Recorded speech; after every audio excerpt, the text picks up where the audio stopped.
햇빛이 서서히 깨어나는 이른 아침 시골 마을 햇살의 집. 고아원에서 7살 정태성은 창가에 기대어 멀리 길을 바라보고 있었습니다.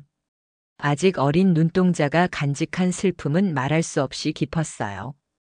태성이 기억하는 첫 장면은 4살 때 낯선 어른들이 그를 이곳에 데려다 놓고 떠나는 모습이었죠. 부모의 얼굴조차 또렷이 기억나지 않았습니다. 태성아, 아침 먹을 시간이야. 마리아 수녀님이 태성의 어깨를 부드럽게 토닥였어요. 수녀님은 태성을 처음 만난 날부터 그의 슬픈 눈빛이 마음에 걸렸습니다. 버려진 아이들을 돌보면서도 태성에게는 특별한 애정을 쏟았어요. 수녀님, 오늘부터 진짜 학교에 가는 거예요? 태성이 고개를 들어 물었습니다. 수녀님은 태성의 까만 머리를 쓰다듬으며 미소 지었어요. 그래, 드디어 우리 태성이가 초등학교에 입학하는 날이구나. 너는 특별한 아이야.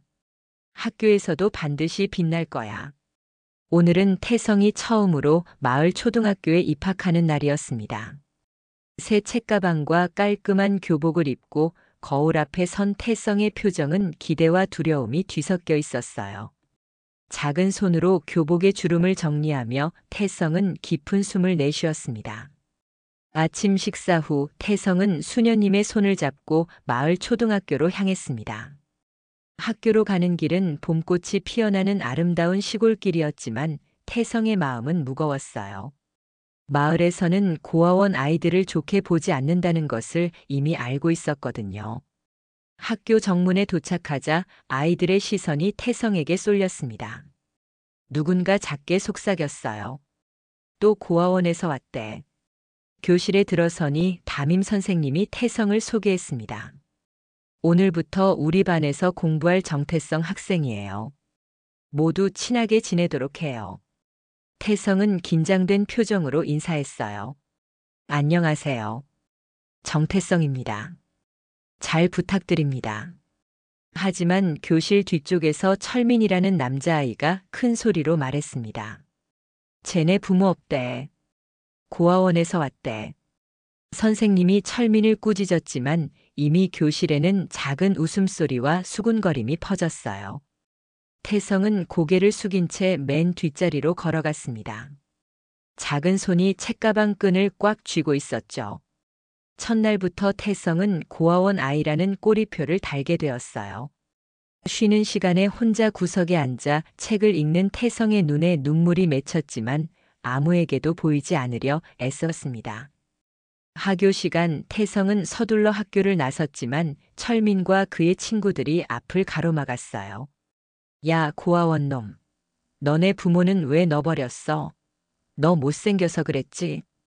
태성은 주먹을 꽉 쥐었지만 수녀님의 가르침을 떠올리며 참았습니다. 참는 것이 지는 것이 아니라 더 큰 승리를 위한 준비란다. 햇살의 집으로 돌아오는 길 태성은 마을 언덕에 올라 저 멀리 지평선을 바라보았습니다. 눈물이 뺨을 타고 흘렀지만 작은 입술은 굳게 다물어졌어요. 언젠가 꼭 성공하고 말 거야. 그때는 아무도 나를 고아원 놈이라고 부르지 못하게 할 거야. 저녁이 되면 수녀님은 태성의 머리를 쓰다듬으며 책을 읽어주셨습니다. 별이 빛나는 밤하늘 아래 태성은 가슴속에 작은 희망의 씨앗을 키워갔어요. 슬픔과 외로움 속에서도 태성의 눈빛은 더 단단해졌습니다. 햇살의 집은 작고 낡았지만 수녀님의 사랑만큼은 세상 어디에서도 찾을 수 없을 만큼 따뜻했습니다.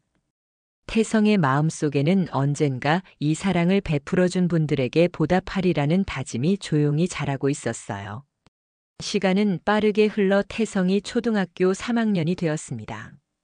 햇살의 집에서 보낸 3년 동안 태성은 몸도 마음도 많이 자랐어요. 키는 또래보다 작았지만 눈빛은 더욱 강인해졌습니다. 무엇보다 공부에 대한 열정은 누구도 따라올 수 없을 만큼 뜨거웠죠. 정태성, 이번에도 100점이네. 정말 대단해. 담임 선생님이 시험지를 돌려주며 칭찬했어요. 교실 안에서는 부러움 섞인 시선과 함께 작은 수군거림이 들렸습니다. 저 고아가 또 1등이래. 쟤는 공부밖에 모르나 봐. 태성은 무표정한 얼굴로 시험지를 책상 서랍에 넣었습니다. 칭찬받을 때마다 더 커지는 아이들의 질투와 놀림이 익숙해졌지만 마음 한구석은 여전히 아팠어요. 하지만 태성에게는 목표가 있었죠. 공부로 인정받고 이 좁은 마을을 벗어나는 것. 수녀님, 저 오늘도 100점 받았어요. 태성이 학교에서 돌아와 수녀님께 시험지를 보여드렸습니다. 수녀님은 환한 미소로 태성을 안아주셨어요. 정말 자랑스럽구나. 내가 이렇게 열심히 하는 모습을 보면 기뻐. 어느 봄날 태성은 학교 도서관에서 농업 관련 책을 읽고 있었습니다. 최신 기술로 농사를 짓는 방법이 담긴 책에 태성은 완전히 빠져들었어요. 야, 고아원 놈이 또 혼자 있네. 철민의 목소리에 태성은 고개를 들었습니다. 철민은 마을에서 가장 부유한 집안의 아들로서 더욱 거만해졌어요. 뭐 봐? 농업? 웃기지 마. 내가 아무리 공부해봤자 소용없어. 결국 고아원 출신은 고아원 출신이지. 태성은 입술을 깨물며 책의 시선을 고정했습니다. 눈물이 차올랐지만 절대 보여주고 싶지 않았어요. 햇살의 집에 외국 부부가 왔다고 들었어. 입양 상담인가? 우리 아버지가 마을 이장이라 그런 소식은 다 알거든. 근데 걱정 마. 너 같은 애는 안 데려갈 거야. 태성의 심장이 빠르게 뛰기 시작했습니다. 입양. 그토록 꿈꿔왔던 기회였는데 자신의 나이가 문제가 된다는 사실에 가슴이 아팠어요. 그건 내가 상관할 일이 아니야. 태성이 마침내 입을 열었습니다.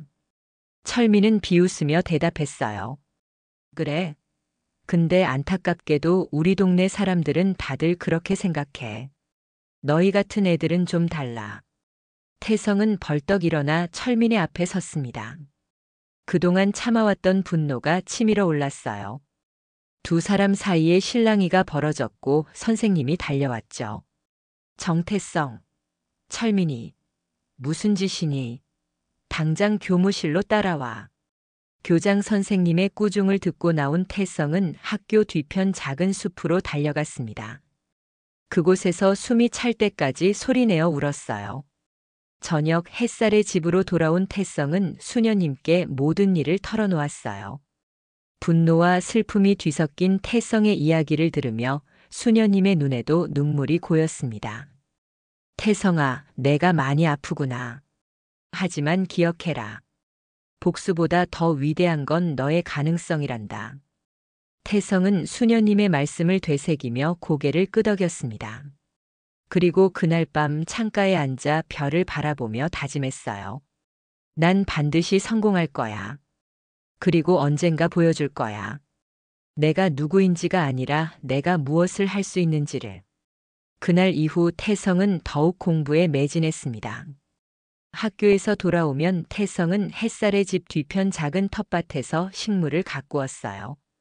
언젠가 자신만의 기술로 농업의 혁신을 이끌어낼 그날을 꿈꾸며 14살이 된 태성은 중학교를 졸업한 그날 작은 가방 하나만 들고 서울행 버스에 올랐어요. 수녀님은 눈물을 보이지 않으려 애쓰며 태성의 어깨를 꼭 쥐었습니다. 꼭 성공해서 돌아올게요, 수녀님. 태성의 목소리는 떨렸지만 눈빛은 단단했어요. 수녀님은 태성의 손에 작은 봉투를 쥐어주셨습니다. 이건 내가 처음 1년은 버틸 수 있게 모아둔 돈이야. 아껴 써라. 그리고 절대 꿈을 잃지 마. 버스가 출발하며 마을은 점점 작아졌습니다. 태성은 창밖으로 흐르는 풍경을 바라보며 가슴을 쓸어내렸어요. 고향이라 부를 수 없었던 곳. 그러나 수녀님과의 추억이 담긴 그곳을 떠나는 건 생각보다 마음이 아팠습니다. 서울은 태성이 상상했던 것보다 훨씬 더 크고 냉혹한 도시였어요. 첫날부터 작은 고시원방을 구하는데 예상보다 많은 돈이 들었고 일자리를 구하는 것도 쉽지 않았습니다. 나이도 어리고 학력도 중졸이 전부였으니까요. 중졸에 15도 안 된 애를 어딨어? 미안하지만 다른 데 가봐. 태성은 하루에도 수십 군데 가게를 돌아다녔지만 대부분 문전박대였어요. 결국 찾은 일은 새벽에 신문을 돌리는 일과 편의점 야간 아르바이트, 그리고 주말에는 건설 현장에서 자비를 하는 것이었습니다. 야, 꼬맹이. 저 벽돌 더 빨리 나르지 못해? 건설 현장에서 태성은 자신의 나이보다 몇 살은 더 있어 보이게 행동했어요. 일은 고되었지만 하루 일당이 꽤 되었기에 참을 수 있었습니다. 매일 밤 녹초가 되어 고시원으로 돌아와도 태성은 책을 펼쳤어요. 공부를 게을리하면 절대 이 생활에서 벗어날 수 없다는 것을 알았기 때문입니다. 정말 대단해. 이런 생활 속에서도 공부를 하다니.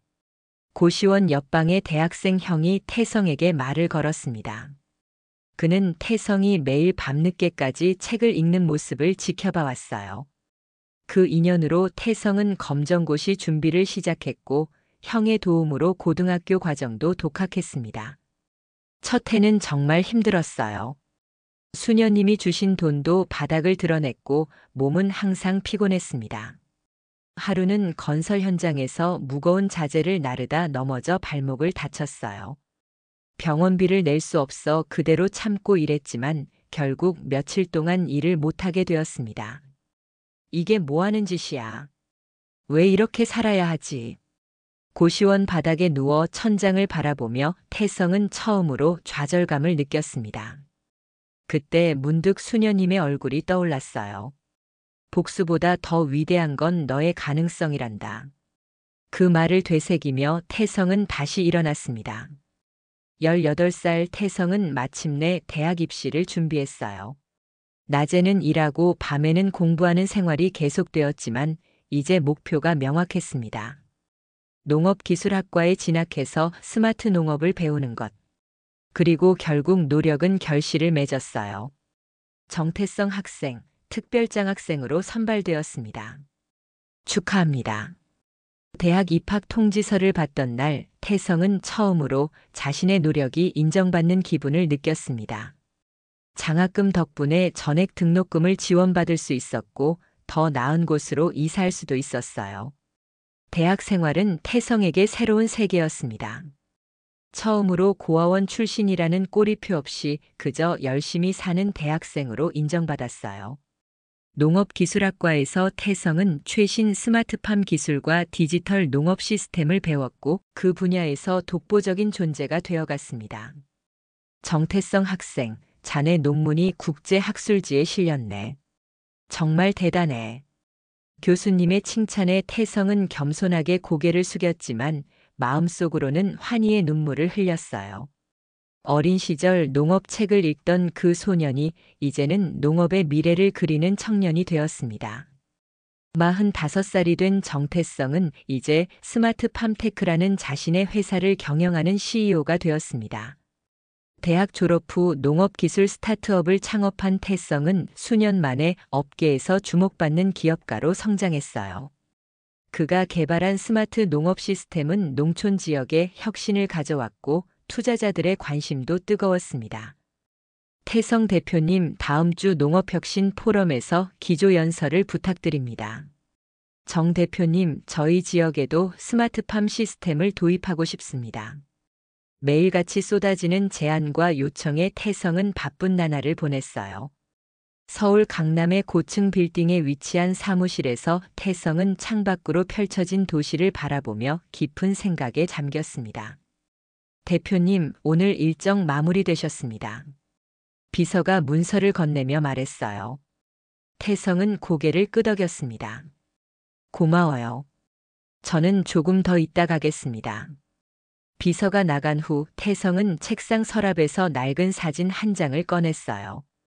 햇살의 집 앞에서 수녀님과 함께 찍은 사진이었습니다. 14살 때 서울로 떠나온 이후 한 번도 돌아가지 않았지만 매달 햇살의 집에 익명으로 후원금을 보내왔죠. 수녀님 잘 지내고 계실까? 태성이 중얼거릴 때 TV 뉴스에서 농촌 마을의 소식이 흘러나왔습니다. 전국 농촌 지역의 인구 감소 문제가 심각합니다. 특히 청산면의 초등학교는 학생 수 감소로 폐교 위기에 처해 있으며 청산면. 태성의 가슴이 쿵 내려앉았어요. 그곳은 바로 햇살의 집이 있는 마을이었습니다. 화면에는 낡은 학교 건물과 텅 빈 운동장이 보였죠. 다음 날 태성은 비서에게 전화를 걸었어요. 다음 주 일정을 전부 미뤄주세요. 개인적인 일로 며칠 자리를 비워야 할 것 같습니다. 이틀 후 태성은 14살 때 탔던 그 버스를 다시 타고 고향으로 향했습니다. 30년 만에 처음으로 돌아가는 길이었어요. 창밖으로 펼쳐지는 풍경이 낯설면서도 익숙했습니다. 버스가 청산면에 도착했을 때 태성은 마을이 완전히 변해 있는 것을 발견했어요. 예전에 활기찼던 시장은 문을 닫은 가게들이 많았고 거리에는 노인들만 보였습니다. 태성은 모자를 깊게 눌러쓰고 안경을 썼어요. 아직은 정체를 드러내고 싶지 않았습니다. 마을 사람들이 자신을 알아볼 가능성은 적었지만 혹시 모를 일이었죠. 저기요, 햇살의 집이라고 아세요? 태성이 지나가는 노인에게 물었습니다. 노인은 태성을 힐끗 보더니 고개를 끄덕였어요. 저 언덕 너머에 있지. 아직도 그 수녀님이 운영하고 있어. 하지만 요즘은 아이들도 줄고 후원금도 적어서 어렵다고 하더구먼. 태성의 가슴이 아팠습니다. 자신이 보내는 후원금만으로는 부족했던 모양이었어요. 햇살의 집으로 향하는 길, 태성은 마치 시간 여행을 하는 기분이었습니다. 어린 시절 매일 오가던 이 길에서 그는 얼마나 많은 눈물을 흘렸는지, 얼마나 많은 꿈을 키웠는지. 마침내 언덕을 오르자 햇살의 집이 모습을 드러냈습니다. 건물은 더 낡아 보였지만 정원은 여전히 아름다웠어요. 태성은 잠시 숨을 고르며 서 있었습니다. 30년 만의 귀향. 그의 심장은 마치 달리기를 한 것처럼 빠르게 뛰었어요. 수녀님.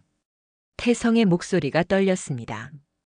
한때 젊었던 수녀님은 이제 백발이 된 노인이 되어 있었어요.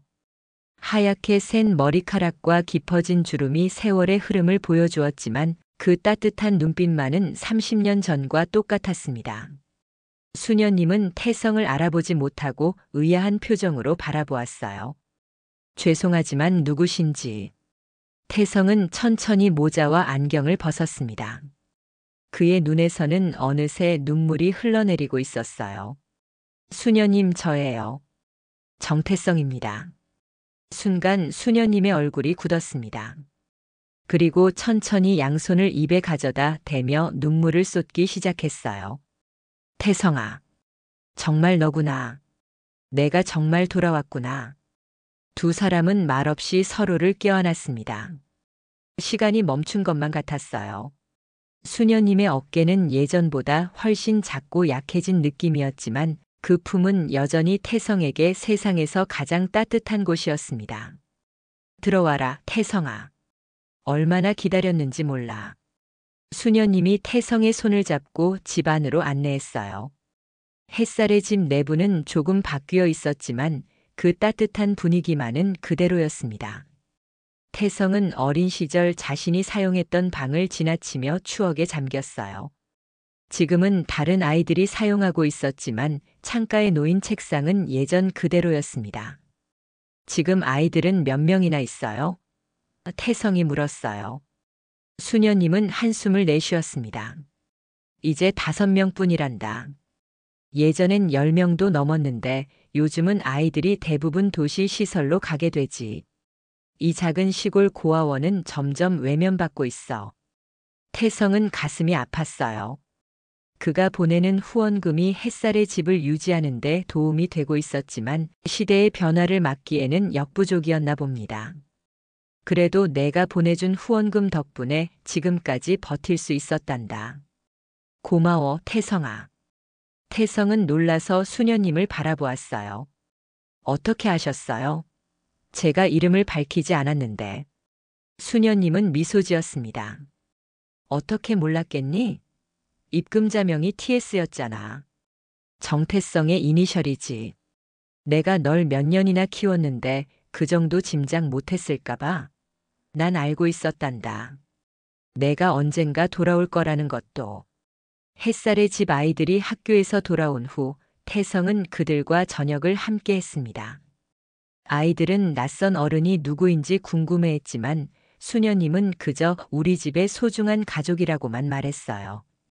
저녁 식사 후 태성은 수녀님과 함께 마을을 둘러보았습니다.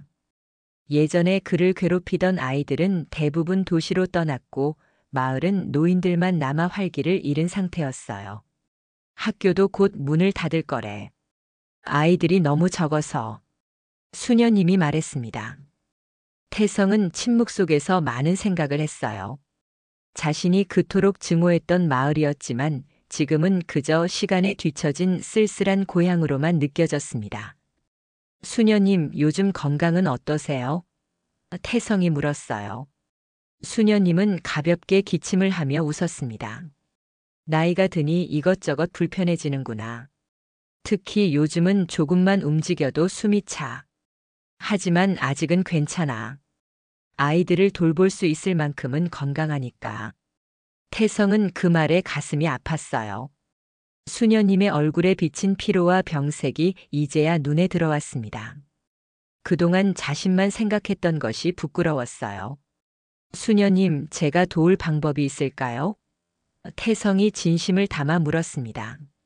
수녀님은 태성의 손을 꼭 잡았어요. 넌 이미 충분히 도와주고 있단다.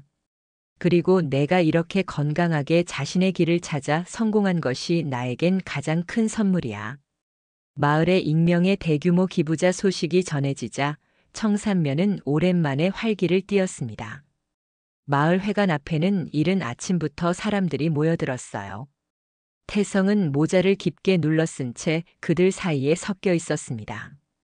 도대체 누가 이런 큰 돈을 기부한다는 거야? 듣자 하니 수십억이라던데? 그 돈으로 뭘 한다는 거지? 사람들의 수군거림이 끊이지 않았어요. 이장이 마이크를 잡고 나섰습니다. 30년 전 철민의 아버지였던 이장은 이제 철민으로 바뀌어 있었어요. 한때 태성을 괴롭혔던 소녀는 이제 중년의 남자가 되어 있었습니다. 오늘 우리 마을에 아주 기쁜 소식을 전해드리겠습니다. 철민의 목소리가 마이크를 통해 울려 퍼졌어요. 익명의 기부자께서 우리 마을 발전을 위해 50억 원을 기부해 주셨습니다. 사람들 사이에서 탄성이 흘러나왔어요. 50억 원이라는 금액은 이 작은 마을에서는 상상할 수 없는 거액이었죠. 이 자금으로 우리는 마을 전체를 스마트 농촌으로 탈바꿈시킬 계획입니다. 또한 폐교 위기에 처한 초등학교를 살리고 햇살의 집 고아원은 현대적인 교육시설로 재건축될 예정입니다. 그런데 오늘 특별히 이 자리에 기부자께서 참석하셨다고 합니다. 직접 기부 취지를 말씀해 주시겠답니다. 태성은 천천히 모자를 벗고 단상으로 걸어 나갔어요. 사람들의 시선이 일제히 그에게 쏠렸습니다. 안녕하세요. 저는 정태성입니다. 순간 마을 회관은 정적에 휩싸였어요. 태성이라는 이름을 기억하는 사람들이 놀란 표정을 지었습니다. 특히 철민의 얼굴이 창백하게 변했어요. 저는 30년 전 이 마을 햇살의 집 출신입니다. 태성이 또렷한 목소리로 말했습니다. 고아라는 이유로 많은 차별과 편견 속에서 자랐습니다. 14살에 이 마을을 떠날 때 저는 두 가지를 다짐했어요. 반드시 성공하겠다는 것, 그리고 절대 이곳으로 돌아오지 않겠다는 것. 태성은 잠시 숨을 고르며 계속했어요. 하지만 시간이 지나면서 저는 깨달았습니다. 제가 누구인지 어디서 왔는지를 결코 부정할 수 없다는 것을요. 이 마을이 저를 만들었고 수녀님의 사랑이 저를 지탱해 주었습니다. 태성의 시선이 회관 뒤편에 조용히 앉아 있는 수녀님에게 향했어요. 수녀님은 눈물을 흘리며 고개를 끄덕였습니다. 저는 이제 제 성공을 이 마을과 나누고 싶습니다. 특히 햇살의 집 아이들에게 더 나은 미래를 선물하고 싶어요. 그들이 저처럼 차별받지 않고 자신의 꿈을 키울 수 있도록. 태성은 준비해온 스마트팜 기술로 농업 생산성을 높이고 디지털 교육 시스템을 갖춘 학교를 만들며 햇살의 집을 최신 시설로 탈바꿈시키는 계획을 발표했어요. 그리고 무엇보다 이 모든 것은 마을 주민 모두가 함께 참여하고 혜택을 나누는 협동조합 형태로 운영될 것입니다. 저는 CEO로서 주도하지 않고 단지 기술과 자본을 제공할 뿐입니다. 진정한 주인은 여러분이 되어야 합니다. 발표가 끝나고 태성이 단상에서 내려오자 사람들이 하나둘 다가왔습니다. 그 중에는 어린 시절 태성을 놀리던 이제는 나이든 마을 사람들도 있었어요. 그들의 눈에는 죄책감과 존경심이 공존했습니다. 마지막으로 철민이 태성 앞에 섰어요. 두 사람은 잠시 말없이 서로를 바라보았습니다. 정말 미안해. 철민의 목소리는 떨렸어요. 태성은 고개를 끄덕였습니다. 이제 중요한 건 과거가 아니라 앞으로 우리가 함께 만들어갈 미래야. 두 사람은 조심스럽게 악수를 나눴고 그 모습을 본 마을 사람들의 얼굴에도 미소가 번졌어요. 수녀님은 그 모습을 바라보며 조용히 눈물을 닦았습니다. 마을 회관에서의 발표 이후 청산면은 급격한 변화의 바람이 불기 시작했습니다. 태성의 계획은 즉시 실행에 옮겨졌어요. 햇살의 집 재건축 공사가 시작되었고 학교 리모델링과 스마트팜 기술 교육도 동시에 진행되었습니다. 정 대표님, 이런 변화를 제 평생에 볼 수 있을 거라고는 상상도 못했습니다. 마을의 한 노인이 감격에 젖어 말했어요. 태성은 미소 지으며 고개를 끄덕였습니다. 아직 시작일 뿐이에요. 앞으로가 더 중요합니다. 공사 현장을 둘러보던 태성 앞에 철민이 나타났어요. 그는 지난 회의 때보다 더 수그러든 모습이었습니다. 두 사람은 학교 운동장 벤치에 나란히 앉았어요. 솔직히 말하면 내가 이렇게 돌아올 거라고 생각도 못했어. 철민이 입을 열었습니다. 내가 너에게 얼마나 못되게 굴었는지 기억하고 있거든. 태성은 잠시 과거를 회상했어요. 학교에서의 따돌림, 놀림, 그리고 그 모든 상처들. 하지만 이상하게도 이제는 그 기억이 예전처럼 아프지 않았습니다. 그건 이제 중요하지 않아. 태성이 답했어요. 우리 모두 어렸고 서로를 이해하지 못했던 거야. 철민의 눈에 눈물이 고였습니다. 하지만 난 이해받을 자격도 없어. 사실, 내가 널 괴롭힌 건 내가 부러웠기 때문이야. 내가 나보다 훨씬 똑똑했고 수녀님의 사랑을 독차지하는 것 같았거든. 태성은 놀라움을 감추지 못했어요. 자신이 부러움의 대상이었다니 상상도 못한 일이었습니다. 이제 우리 모두 달라질 시간이야. 태성이 말했어요. 과거는 과거로 두고 함께 이 마을을 변화시키자. 이후 며칠 동안 다른 마을 사람들도 하나둘 태성을 찾아와 사과했습니다. 어떤 이는 눈물을 흘리며 용서를 구했고 어떤 이는 말없이 고개를 숙이기도 했어요. 태성은 그 모든 사과를 받아들였습니다. 마을 사람들은 스마트팜 협동조합에 하나둘 가입하기 시작했어요. 처음에는 의심의 눈초리를 보내던 노인들도 점차 관심을 보였고 젊은 층들은 귀농을 위해 문의 전화를 걸어오기도 했습니다. 우리 마을이 전국적인 스마트 농촌 모델이 될 거예요. 태성이 협동조합 첫 회의에서 말했어요. 여러분 모두가 주인이 되어 함께 만들어갈 새로운 미래입니다. 사람들의 박수 소리가 회의실에 울려 퍼졌습니다. 철민은 태성의 옆에 서서 힘차게 고개를 끄덕였어요. 한때 원수와 같았던 두 사람이 이제는 나란히 서서 마을의 미래를 그려나가고 있었습니다. 어느 날 저녁 태성은 수녀님과 함께 언덕 위에 올라 마을 전경을 바라보았어요. 공사 중인 햇살의 집과 학교 그리고 스마트팜 시설들이 햇빛에 반짝이고 있었습니다. 사람들이 변하고 있어요, 수녀님. 태성이 말했습니다. 예전에는 상상할 수 없었던 일이에요. 수녀님은 태성의 어깨를 토닥이며 미소 지었어요. 사람은 누구나 변할 수 있단다. 중요한 건 그 변화를 이끌어줄 누군가가 있느냐는 거지. 넌 그 역할을 해내고 있어. 바람이 불어오며 두 사람의 머리카락을 흩날렸습니다. 태성은 깊은 숨을 들이마셨어요. 과거의 상처를 안고 떠났던 이 마을이 이제는 희망의 땅으로 변해가고 있었습니다. 1년이 지난 어느 맑은 봄날, 청산면의 풍경은 완전히 달라져 있었습니다. 낡고 쓸쓸했던 마을은 이제 활기찬 스마트 농촌으로 변모했어요. 햇살의 집은 햇살교육센터라는 현대적인 시설로 재탄생했고, 초등학교는 최신 디지털 교육 시스템을 갖춘 명문 학교로 거듭났습니다. 태성 씨, 저희 마을 이야기가 전국 뉴스에 나간대요. 협동조합 총무가 들뜬 목소리로 알려왔어요. 태성은 미소를 지었습니다. 그래요? 좋은 소식이네요. 청산면은 이제 전국에서 가장 성공적인 스마트팜 시범 마을로 유명해졌어요. 도시를 떠나 귀농하려는 젊은 부부들이 몰려들기 시작했고, 한때 폐교 위기에 처했던 학교는 이제 입학 경쟁이 치열할 정도였습니다. 햇살교육센터 개관식 날, 마을 광장에는 많은 사람들이 모였어요. 특별히 이날을 위해 교육부 장관도 방문했습니다. 테이프 커팅식이 진행되는 동안 태성은 긴장한 표정으로 수녀님을 바라보았어요.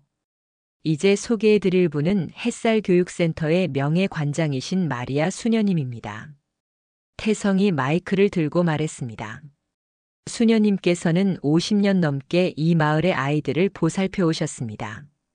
오늘 교육부 장관님께서 특별히 수녀님께 공로상을 수여하십니다.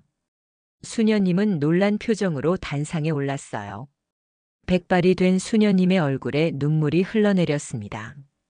태성은 옆에서 그 모습을 지켜보며 가슴이 뭉클해졌어요.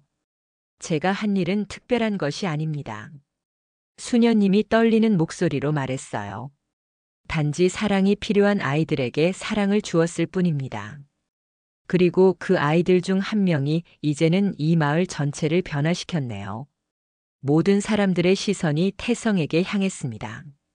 그는 겸손하게 고개를 숙였어요. 개관식 후 태성은 햇살교육센터의 아이들에게 특별 강연을 했습니다.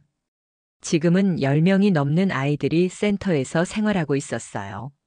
나는 여러분과 똑같은 아이였어. 태성이 말했습니다. 부모가 없다는 이유로 많은 어려움을 겪었지만 포기하지 않았어요.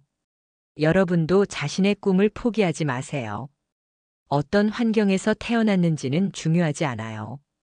중요한 건 여러분이 어떤 사람이 되느냐는 거죠. 아이들의 눈이 반짝였어요. 그들에게 태성은 영웅이자 롤모델이었습니다.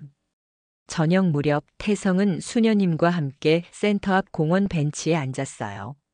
둘은 말없이 석양을 바라보았습니다. 태성아, 내가 얼마나 자랑스러운지 몰라. 수녀님이 태성의 손을 잡으며 말했어요.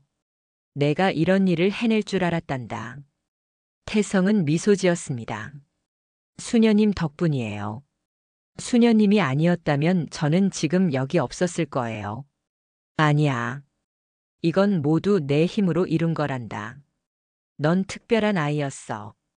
태성은 고개를 들어 마을을 바라보았어요. 햇살교육센터, 스마트팜 시설, 활기 넘치는 학교와 마을 풍경. 30년 전 그가 눈물을 머금고 떠났던 그 마을은 이제 그의 가장 소중한 장소가 되어 있었습니다. 이제 이곳이 내 진짜 고향이 된 것 같아요. 태성이 속삭였어요.